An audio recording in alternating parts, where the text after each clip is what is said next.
everyone, and welcome back to my channel. Well, I got the Hambrabi from GQPT all built up here. It's going around on the stand. I tried to recreate the pose that was on the box art to start this video off with. All in all, this was a very fun build, very unique. The shoulder joints alone went together really cool. I don't know. I talked to one of my other buddies about it, and was explaining it to him, and he thought that was really neat too. Very innovative, what they're coming up with at Bandai these days. Anyways, let's let this go around again here, and we'll take it off, and I will show you off the stand. Give me a second here. Alright, move this out of the way here. We'll put it back up over there, and let's see if I can get the camera a little closer. Let's see here. There we go. Now you can kind of see it. I'm going to take this off. First, we'll start with some of the accessories. It does come with some really nice open hands like this for both sides. Here's the other one here. They're in kind of a claw motion. It comes with holding hands for each side. This one here holds this whip thing. There's the hand with the whip part on it. Hope that I'm in focus there. Yeah, so that's pretty neat. These are really cool. They have a bending mechanism in the holding hand wrists. Only in the holding hand ones though. These ones here do not. They have the regular ball. Well, actually no, I'm sorry. These ones here do also. These ones here also. No, they don't. Never mind. I just thought I felt it move. But these ones here are stationary, so they're fixed.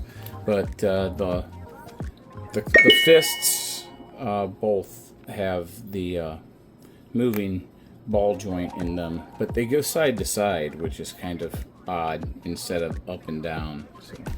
But anyways, it comes with the whip not deployed, and it comes with the wire for the whip to make the whip deployed.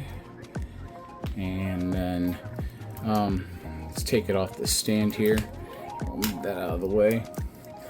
Alright, so the legs are really nice. They're very skinny, but they have a double knee joint in them. If you can see, they will go back like to that. I think because this is a transforming design, not going to transform it. Can't figure it out exactly. I'm not good at transforming things. That's why I don't play with Transformers, I guess. The head is it's movable. It doesn't have any side to side, but it has this front and back where you can look up. I don't know if you can see. It's hard to see here. Let me see. Where's my flash? Give me 1 second, guys.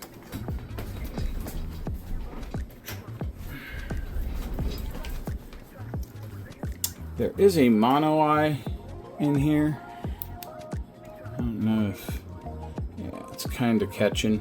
If you can kind of see it in there, it does glow. It is a ball. It does move around in there. It's kind of neat.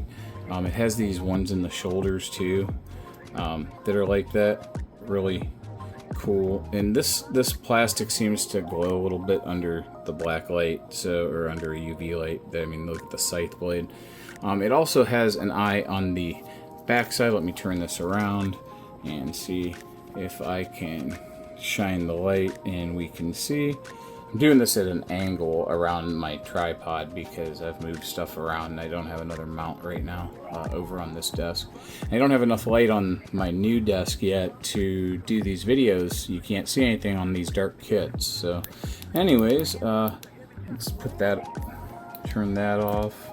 Put that away over here. The backpack, the wings do move. They go in and out, and they can rotate all the way. and it has this stingray, like stinger tail, manta ray stinger tail thing on it. It's pretty cool. These guns do move. There, you can see there, and the arms, the wrists are very movable. As I showed you, they go side to side. Pull that out, and these claws do come down like that, which is neat. The arm does bend a lot.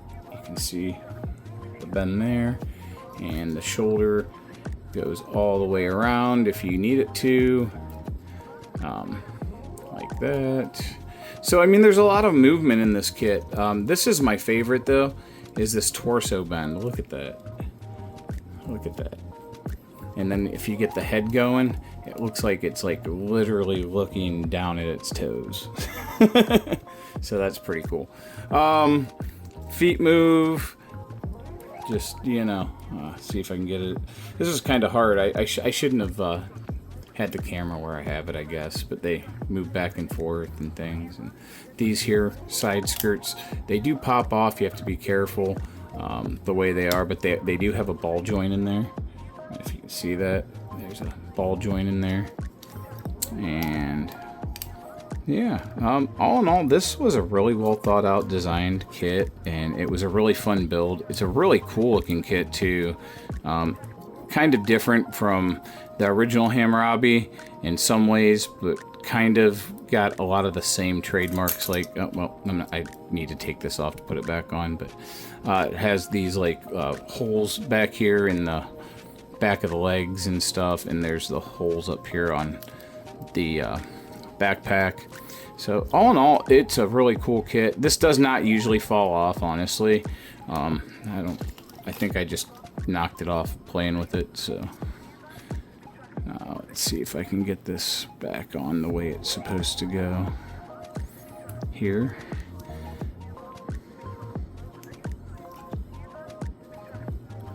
And there we go.